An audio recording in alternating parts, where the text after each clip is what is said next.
What's going on? It's Matt Plapp. We're in the Deep Workspace Studios office here in Northern Kentucky, the HQ of America's Best Restaurants. And this is part of the America's Best Restaurants University restaurant training sessions. About every month, I like to bring a couple people on that are really damn smart in the restaurant business to talk about topics that they know a hell of a lot better than me, because I'm just a marketing guy that talks way too much. So this month, I've got Mr. Bill Tobin and Bobby Shaw. I decided to go with people whose first names were B, just for the heck of it. So, Bill, first, tell us who you are, where you're from, and what you do.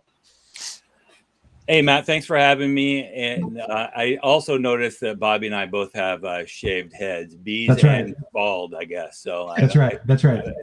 I'm sure you planned that and just didn't want to tell us. But my restaurant is Tiki's Grill and Bar in Waikiki. We're a high volume, 1,000 people plus a week restaurant that we are busy every day of the week, every day of the year. And had that for 19 years. Before that, I worked for a small chain here in Hawaii, and before that, I worked as a manager for Hard Rock Cafes back in their heyday when it was cool to have a Hard Rock Cafe T-shirt. Yeah. I've started a Restaurant Leadership 365 in 2017 just to help share knowledge about restaurant operations and things with other people, and just love talking and being around other restaurateurs, because I find that we always have stuff to learn from each other. Oh yeah, for sure. And we won't hold it against you that you're down in the sunshine. Do you guys, I think you ought to be forced to like go stand on top of that one big mountain on the Big Island and get some snow once a day. Every year go up there. Yeah, I think a lot of people will be surprised that when we go on vacation from Hawaii, we usually go someplace that's cold, like Colorado or Canada or someplace where we're going to get a little bit of snow, because we don't get enough of it here. Yeah. The only time I've been in Hawaii, and I'll have to show you a picture of it sometime, was when I was there. We were driving by coincidence at midnight, 8 o'clock at night, pitch black, across the Big Island. I didn't know we were going up a giant mountain. I just was driving. We were going back to our condo, and apparently we get above the clouds and the sun's there. You could actually see the sun setting. I'm like, what am I on? What did I smoke? What's going on here? It was just pitch black. Now it's sunny, and we apparently caught some special thing up in the clouds of Hawaii. But great place. One day we'll be back there soon. So, Mr. Bobby Shaw, the other bald B, tell us about yourself, where you're from, what you do, all that good stuff. Yeah. Hey, Matt, I appreciate it. Always great to be here with you. I started my career at McDonald's in high school back in 1984. So I go way back, was there for a really long time, 17 years. Spent 10 years after that working for Chipotle, and was there through some of the early rocket ship growth. Then I ran a few other small companies in Austin, Texas. I'm now back home in Kansas City, Missouri, where it is 66 degrees today. So I am not complaining about that at all. And, along the way, I've had a chance to do some pretty cool things. I got a chance to write a book. I got a chance to start a website, and just really try to help to coach and consult other business leaders in the restaurant space. It's a really difficult business, and you have to really love it. And I think more than ever these last few years, we've all seen and experienced a lot of things in the industry that we wish would have gone differently. But I think that what I'm encouraged about is everyone has started to really make that turn and really start to pivot back to where they want to be, or at least be on the road there. I'm currently the COO of a small brand here in Kansas City called Unforked, where we're all about local ingredients and great hospitality, seasonal ingredients. We're known for our burgers and tacos and salads, and we have 3 restaurants now with one more coming next year. And so that's a little bit about me and who I am. Cool. Love it. So I had to look at my phone to see what it was here. It's 45 here. My office is like way too hot the way the building, I had it renovated. I got to fix something because it's like 65 out in the other room, and in my office is like 85. So I have no idea what it is outside in most days. So talking about accountability, talking about restaurant management, I recently actually got to text my boss today, because I'm going to work a couple of days this week at Rapid Fired Pizza. I don't know if you guys knew that or not, but I started working part-time at a local pizza joint, working like 1 to 2 days a week when I'm in town, because I wanted to actually serve people. I wanted to understand, I preach on some of these, these things about marketing and how to get customer data and how to interact and how to sell in the restaurant. And it hit me about 3 months ago, like, oh shit, I've never actually done it. So I started doing it. And it's interesting because I watched, Michael Castman, who owns Rapid Fire Florence, the way it's run, it's fast casual. So everybody's right there on the line. There is no kitchen per se behind a wall. You're right there. You're by the customer. You're talking to each other.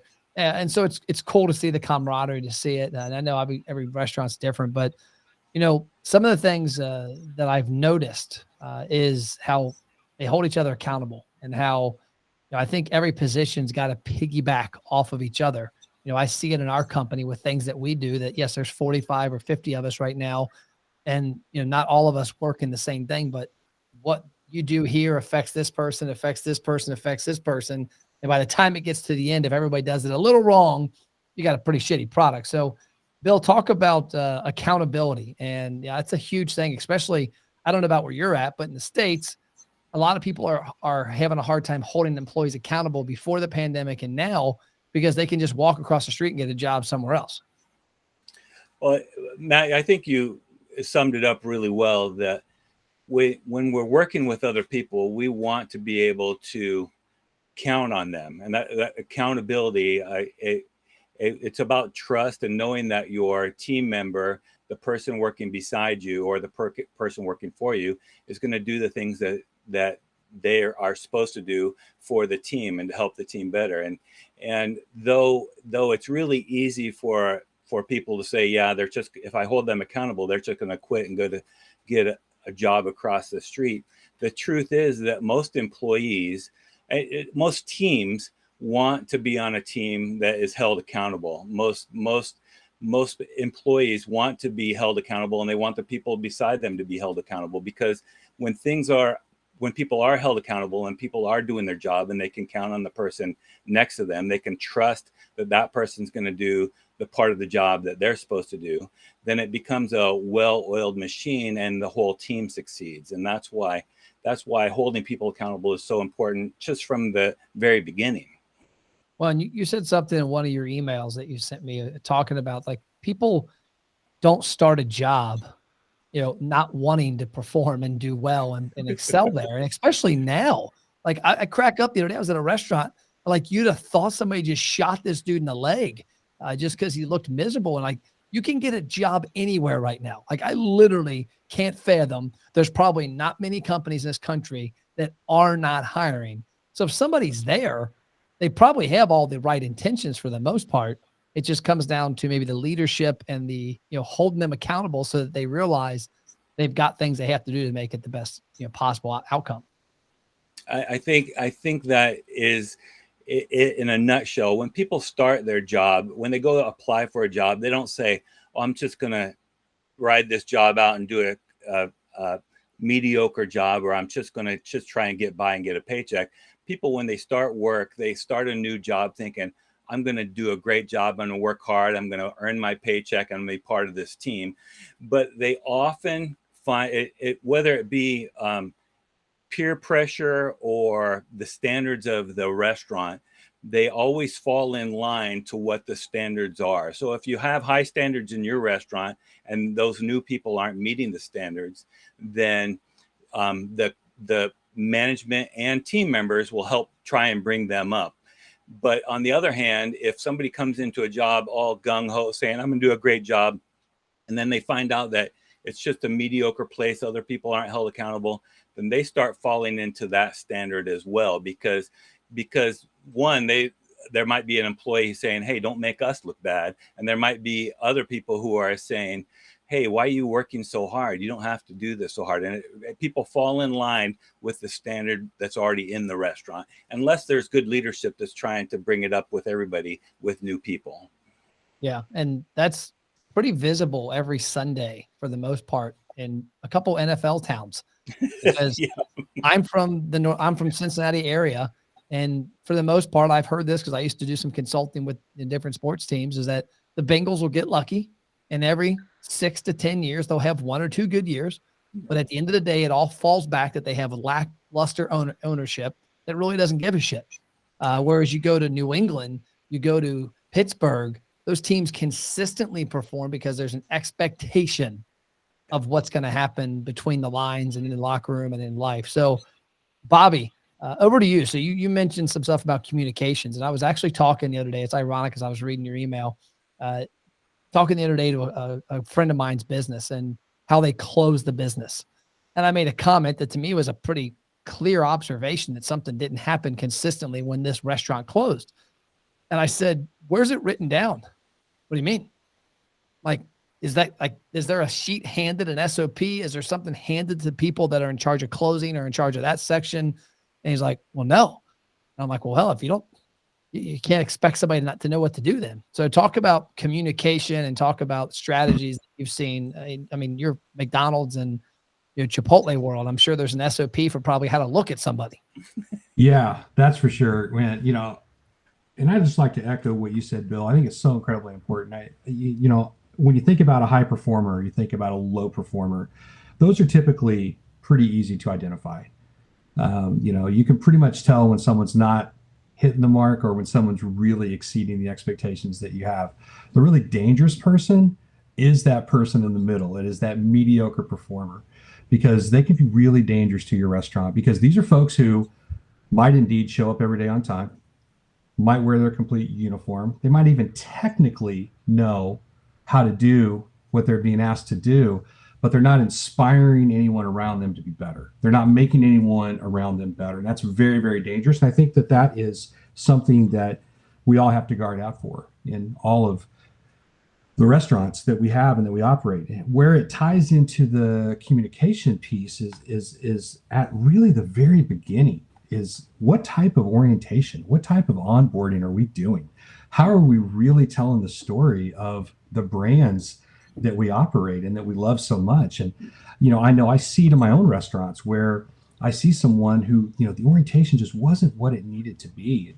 And it's like the one chance you have, right, to capture someone brand new and really impart everything in terms of the DNA of that brand into them and make sure they understand exactly what they're doing. Because I would much rather someone tap out in the orientation and say, oh, I didn't like when you said you wanted to be excellent, you really meant it, right? So I'd rather someone tap out at that point. So I think it starts at the very beginning of the process, the very beginning of the recruiting, the hiring, the onboarding, the training, right? In terms of the day-to-day, though, I think that we missed the mark on things like pre-shift meetings and being able to communicate the expectations for a shift. And I think that COVID has really impacted our ability. I think we've started to teach ourselves that, this is too complicated and it's too hard. We have high turnover or whatever the case might be. And so if I'm gonna communicate this over and over again, what's it really going to get me? Well, what it's going to get you is it's going to get you people who latch on to what it is that you're saying, and they're going to understand truly what it means to be excellent in your organization. And they're going to become the people that you're talking about, Bill, that will start to rally, right? And maybe they won't fall in line with the mediocre performers because they're going to understand the expectation. And there's tons of tools out there and resources that can be used to do that, but nothing will ever take the place of that manager on a pre-shift meeting, ensuring that they set the tone for that day. Yeah, I heard another friend of mine in the restaurant business one time made a comment about his daughter being in high school band. And he said that restaurateurs or business owners in general will complain about, the generation, these 16-year-olds, 18-year-olds, they're not good, they're worthless, or this or that. And he's like, it's funny because a band director in a high school, if you watch, 25% of their team leaves every year, and they get 25% brand new. And somehow they manage to get these kids to mark in these intricate little, equations all over, I don't know what you call them, formations all over the field. Is like, it's probably not the kid, it's the person leading them more than anything. So let me tell you something. I'm the dad of 5. So I have a 30-year-old, 25-year-old, 22-year-old, 19-year-old, and a 16-year-old who just got hired at her first job in a restaurant. And let me tell you something about the generation today. More than ever, right? And, Matt, I hear the same thing. And I think it's absolutely wrong. I think more than ever, young adults want more than ever to be able to latch on to something where there's a higher vision and there's a higher purpose, and they want to be a part of something great. I don't think anyone takes a job to suck, right? They just don't. They want to be a part of something great and they want to be a success. And you're absolutely right, though, Matt. It's who is leading that team and who's creating that culture, and are they creating the environment with which they can be successful, and are they creating opportunities for people that otherwise might not happen? And that starts with leadership. So, Bill, you've been in the game a while. What do you notice the differences of, everybody's gonna make mistakes, I mean, in every job. So you come on board as a 16-year-old or a 40-year-old. Is there a difference in how you teach people from those mistakes and how you praise them in public and then in private talk to them about things they can improve on? Well, I think so. And echoing what Bobby said, I think people want to be part of something successful and they want to be part of a good team and they want to work hard. And whether they be a 60-year-old, where I do have people who are 60 years old who work for me, maybe one or two.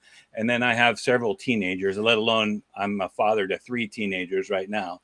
And I think that, I think it's all about communication, what Bobby said, but also people don't want to be embarrassed. So if you are going to counsel them or correct their actions, first you take them aside and you do it privately, kind of what you said, Matt, but also you focus on the action, not the person. You don't belittle them. Or I hate the Gordon Ramsay TV shows because he's really good at yelling at people and screaming, which I've never been a fan of that type of management. I think it's really gone out the window over the last couple decades, really, but especially this last decade and with this workforce that we have now. But also I think that you have to focus on the actions and not the person. If they didn't bust the table correctly, you don't say, hey, you're inadequate, or you are a poor performer. You say, hey, the table needs to be wiped this way. You need to clear these things off, and you focus on the actions and correct the actions, and not focus on belittling or focus on the person. Correct the actions. Yeah, I think also explaining some of those things as well. I think one of the problems I've noticed myself is as a leader. I'm 45 and I'm in my 3rd stint of helping people, and I remember my 20s. I would just tell people to do stuff, and a lot of times I didn't give them, there wasn't a reason. I think sometimes people learn better when they understand the concept of why you do something or why you don't, or why the items are stacked this way versus this way. Well, I think that goes to clear expectations too, and that's what Bobby started off with as well, is where when people start a job, we give them clear expectations. And sometimes we think that we're giving them clear expectations. But if I say to my teenage son, hey, I want you to go, he doesn't work in a restaurant, but he's a good example. If I say to my teenage son, I want you to go treat that person like a queen, then what my expectation of how a queen should be treated and what my son's expectation of how a queen should be treated are completely different. We need to define what that is. And we said, we want to make sure this person has something to drink. We want to make sure that we're anticipating what they might want next. We want to make sure that they're never for want of anything or looking around, and making sure that they have the best experience possible. And we get very specific on what being treated like a queen would feel like. So talk about, you got mistakes. We all make mistakes, and I agree. Mistakes are opportunities to learn. I grew up in sports, and it was like, you made the mistake. Hey, here's how to fix it. You made a mistake. Okay, run 1 lap. You made a mistake, run 2 laps. And next thing you know, you're running 10 miles every day in football practice. Don't have restaurant workers, I hope, running laps. But what do you do in this environment? Because it is tough that you've got somebody that it's hard to get people now. You get somebody who wants to be there, but a mistake happens over and over and over. At some point, there's got to be that, okay, progressive, like you made a comment, progressive discipline. Talk about that. Well, I think that most of us are familiar with progressive discipline, where we might counsel somebody just verbally the first time they make that mistake. The second time they make the mistake, we might write them up. The third time it might be a final warning, and then the fourth time might be termination. But really, it doesn't have to always be so defined. Like I think a lot of corporate thinking, especially when I worked for Hard Rock, was that we wanted to make sure that everybody got 3 write-ups before they got terminated. And one of my mentors said to me when I went into a different restaurant chain, he said, I totally agree with progressive discipline, but what if you know that that person's not going to perform better the second, third, and fourth time? And I said, well, I'm doing progressive discipline to be fair, but also because I don't want to pay unemployment to the state or to him because I got a wrongful termination. And he said, well, what's more important, your customers or paying less money to the state? Because if you keep this person on for too long, they're going to do a lot more damage than the little bit of money that you might pay in unemployment. And so when you know that this person is not going to be a fit after they've worked for you for a little while and you're writing them up for different things, or you just see that maybe they're causing trouble within the staff, then I'm of the opinion to just cut your losses and deal with it later. Yeah. And, David Scott Peters, I was looking at some stuff one time that he wrote, one of his blog posts a while back, and there was a video with it. And it talked about that, there's some stuff that Bobby was talking about, different software that you use to manage your shifts, to manage your employees, and how he talked about that tie-in of understanding when mistakes are happening. Because sometimes you can't tie a mistake back to a person. You can tie it back to a shift, and you can, cancel out who it was, who it wasn't eventually. But Bobby, talk about some of the softwares and some of the things that you've seen, that you've used, that you like, that allow you to manage, not only, employee discipline, but also just those processes to make sure that you're on the right track so that you can find mistakes and you can find things that are happening and run a better business. Because nowadays, technology is a lot different than it was, like 20, 30, even 5 years ago. Yeah, no, for sure. And I just want to echo something that Bill said and just kind of hook onto it. I think as leaders, sometimes we forget that our words weigh 100 pounds. There are times they weigh 1,000 pounds. And so, in terms of trying to engage the team, trying to involve the team, trying to get them in a part of the conversation, I think that what you said, Matt, and what you said, Bill, is true, is that 25 years ago, or even longer, in the 80s, we're not there anymore, right? So this isn't necessarily about even writing someone up. It's about asking questions. And it's about asking the 5 whys and really being able to dig down and understand what's happening. This whole thing with writing people up and, all that stuff, like, I'm with Bill. Like, I'd much rather let somebody go. And then I'd also, this is something we learned at Chipotle. It was really important. It was be transparent. If you fire someone, there is nothing anywhere that says you can't share why you fired someone. Right? I mean, it's just not a thing. So I think as transparent as we can be with when we handle someone who's not a good fit for the team, as well as when we recognize someone who's a great performer, I think we should do that. So in terms of real quick on that, I'll be transparent with them too. I've only had to let go of one person within our company, and gosh, I want to say the last 3-4 years, and it was kind of comical because he misrepresented. He told us he had managed social media and email marketing for restaurants, and he owned a restaurant, and he did this, that, and the other. And within a month, he was asking my 74-year-old dad how to use a device. And I'm like, whoa. And it turned out he had literally had zero experience. It was all fraudulent. And I fired him. And I remember telling him, like, dude, like, I hate firing people. Like, that's a tough conversation. But I'm like, you don't have the experience. You don't have, I was very clear. Like, part of me wanted to go, hey, you're not a good fit. See you later. But I'm like, no, I'm going to spell this thing out because you need to know. Yeah, absolutely. I mean, just real quick, just super quick. I remember when I took over the Orlando market as an area manager for Chipotle, new director. And I remember there was an area manager there who was terrible. And we had a visit with the officers. I had just taken over and I was in a restaurant. I remember doing everything I could to try to help this guy be successful. The only problem was I wanted it more than he did. And so I remember when Monty Moran, the co-CEO, he pulled me aside and he said, Bobby, I appreciate what you're trying to do with this guy, but is he ever going to get better? I'm like, no. And he's like, well, then go ahead and let him go. Just, it's not going to be any worse.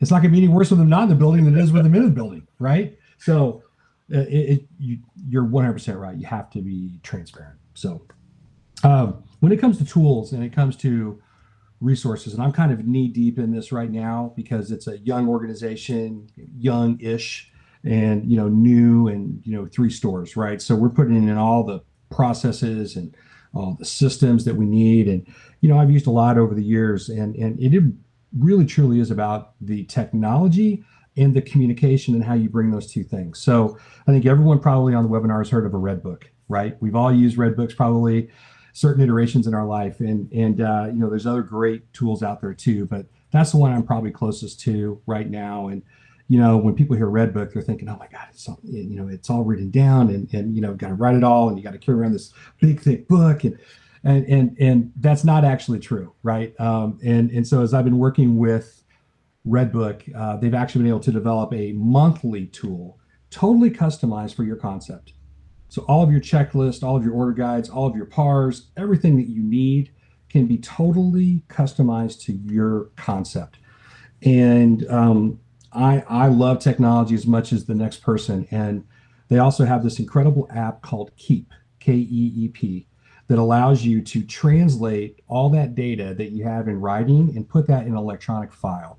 So as you grow and scale, and you have young leaders who are trying to figure out how to do multi-unit, they're able to keep on top of the communication that's happening in those locations. And so that's one great tool. Jolt is another one that I've used that is really fantastic, and it can be as low tech or as high tech as you want it to be. I mean, right down to if you take a temperature of an item on the line and it's out of temp, there's a text that goes to whoever should get that text. So there's just some great things there that can help owners and can help any leader really have comfort that things are going well at the restaurant, and then allows them to follow up. And I'm a big fan of being able to manage by exception. So in other words, if the whole team is doing a great job with a certain process, whether it be cash management or food safety, whatever it might be, except for 1 or 2 people, then talk to those 1 or 2 people, right? And so I think some of these tools will allow you to do that. Will allow you to not send out the blanket communication to everyone if there's not a problem with everyone. So yeah, that was what I was kind of getting at, was when I was reading this article and listening to this video by David, it talked about that a lot of times, hey, this is happening within the company, and hold on, my screen just popped up. There you guys are. This is happening within this shift. And now all of a sudden you got 20 people that are getting the riot act, when it could, with technology, be narrowed down to, that's right, Joe, to Mike, to Christian. Like, hey, by the way, this has happened 3 times, and you're the common denominator, and it's your task. Right, exactly. And I'm accustomed to that, because we had a meeting this morning talking about stuff and reviewing with my sales team some things that we've been recording and going over, like watching it.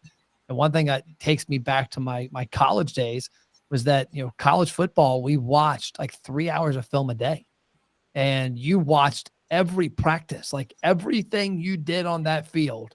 Like, they would make fun of me for going over and getting water. Like, man, you haven't done anything in 20 minutes. Why'd you get 4 drinks of water? I'm like, I don't know. But we filmed everything, and it was cool because it allowed you to become an expert. I mean, I was using an example today. I don't know if you guys know Darrelle Revis, that played in the NFL, and we were talking about man coverage. And we were talking about, when you do man coverage, there's a couple things you got to have. You split the guy in half because you want to take away the inside. You've got to get the bump so when they release outside. You got to stay on their hips so they can't turn inside. And there's all these little items you have to do. And there's also things that build up to those not happening, like a false step. That the minute that receiver does a false step, it's easy for the DB. The minute the DB has a stutter step on his turn, same thing. Well, the only way I knew that was by film. I mean, when you film 3 hours of practice and then you watch 3 hours of film, sure, you begin to see every freaking nuance.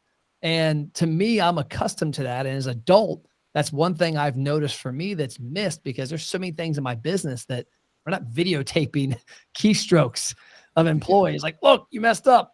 And so I think what you're talking about there, it allows you to use those things as learning so that people can adjust and they can make little baby steps. I call it a tweak of the week in our business. If we can make one tweak every week in every department in 3, 4, 5 years, imagine how powerful we'll be. And it doesn't have to be high tech either, because I mean, as you kind of sit there and talk about that, I think about my early McDonald's career when I learned how to run a shift.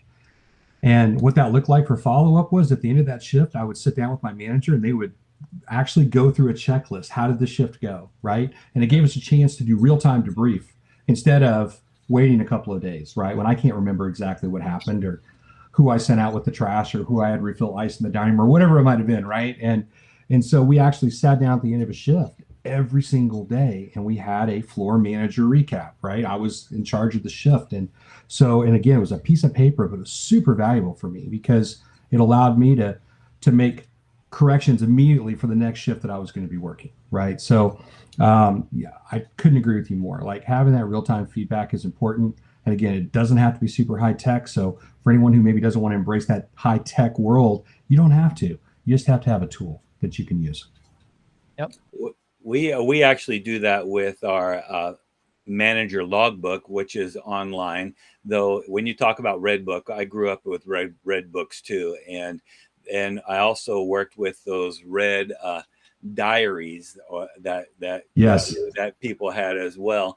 And right. Most of that now we have online, but our managers, every shift manager is supposed to write about his shift in it, and then the closer has specific numbers and items that they have to put in for the day. And by having it online, the managers who are at home, we have 10 managers in our restaurant, and we have the managers who are at home or coming into the shift in the morning can review that before they come in. And that's and we can also solve problems from outside the restaurant as well by having that online. I agree. And I think there's so many tools inside the restaurant. I mean, I know I've worked with teams that they have their own personal group text, or they use a certain app that they can all message, each other and, trade shifts and back and forth and get approvals and all that sort of thing. So there's some great technology out there. Some of it's low cost, some is actually free. Like it doesn't cost anything to use, right? Up to a certain amount of users. So I think that's fantastic. Well, cool. Closing thoughts, Bill. Anything we didn't cover you want to talk about, or something you might think wraps all this up in a neat little bow? I think that if I had to wrap it up in a bow, I would say if you want to hold people accountable, and focusing on accountability is you set clear expectations. You make sure that they have the resources and the skills to do their job and the tools to do their job.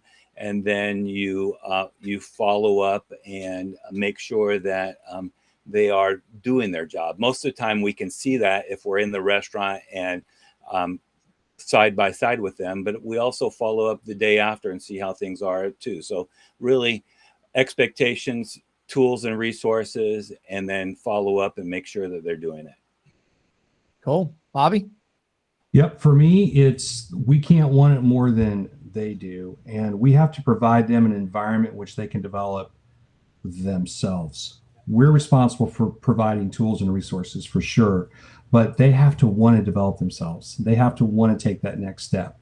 And I think sometimes we try to shotgun people into a role that maybe they're not really ready for. And so I think part of communicating, part of that expectation setting process is making sure that they know that people are responsible for their own development, and that we're going to be there to support them and help them and coach them and make sure they have everything they need. But I think that's the way you have true accountability, is when they realize that it's up to them. It's not up to us. Yeah, I agree completely. You guys said it perfectly. The one thing that also comes to mind for me is that as leaders, you have to be self-aware to maybe realize you don't have all the answers. That sometimes, like I've looked in the mirror sometimes on stuff we have, and it's tough to sometimes swallow the pill that, hey, what you wrote out, what you've been doing is wrong. But it goes back to a story I learned. This is a while ago, and there's a bunch of these out there, but this was a guy named Jay Conrad Livingston, who was the godfather of guerrilla marketing. And I actually was fortunate enough to be one of 15 people in a room with him at a Yamaha convention that we were a part of, with being a big Yamaha dealership back in my boat days. And he was talking about sometimes you've got to be willing to listen to your team. And he said he was hired by Tabasco to go in and help them increase sales, because he's the marketing guy. We need branding, we need marketing. And he said, by the way, have you guys heard this story before? No, I haven't. So it's pretty funny and ties back to the restaurant business. And he said, I go in, and so I'm there for a week, like $250,000. I'm there for an entire 5 days. And so one thing with me with Tabasco, I'm using the stuff on every meal. So I'm using it. And there, one of the things I learned through the process was that like 80% of Tabasco sales were restaurant. They weren't consumer. They were being used by the consumer, but at a restaurant. And so we get to the very end and we get to the meeting at the board of directors, got like 30 people in the room, got all these smart people, and you got some of the employees. And he's like, well, I got some good and the bad news. He's like, good news is I've got your solution. The bad news is I'm going to guess probably 50 people in this building have already told you this, but they just didn't have your respect at the level I do to get the change made. He's like, so you paid me $250,000. Yeah, here's your new logo. We tweaked this. Here's this little, tweak to the messaging.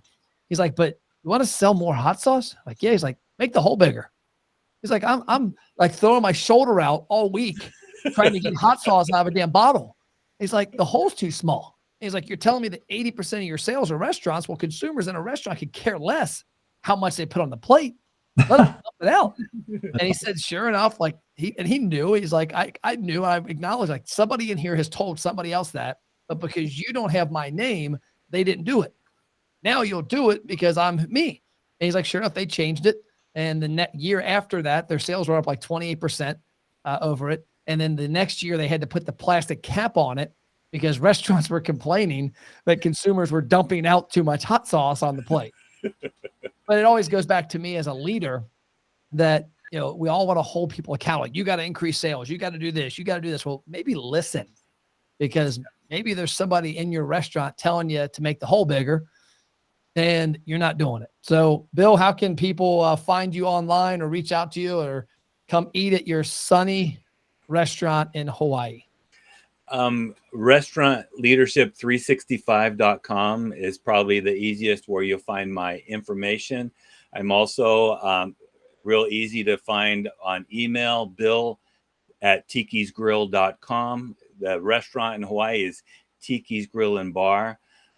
Like I said, we're busy every day of the year. It's a fun place. If you're coming to Hawaii, send me an email so I can get you a reservation, because that's often an issue for a lot of people. What island are you on, by the way?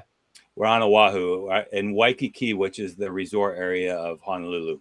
Okay, cool. And Bobby, outside of cutting onions, your book on Amazon, how can people get a hold of you? You can find me at my new website actually right now, which is just my name. So bobbyshaw.me. You can find me on my website. It's got all my channels on there and all the ways that you can connect with me. So. Cool. I appreciate you guys joining us. I appreciate some of the studio audience that joined in and checked it out, and then appreciate anybody watching this in the future. Make sure you look out for abruniversity.com. That's America's Best Restaurants University. That's ABR University.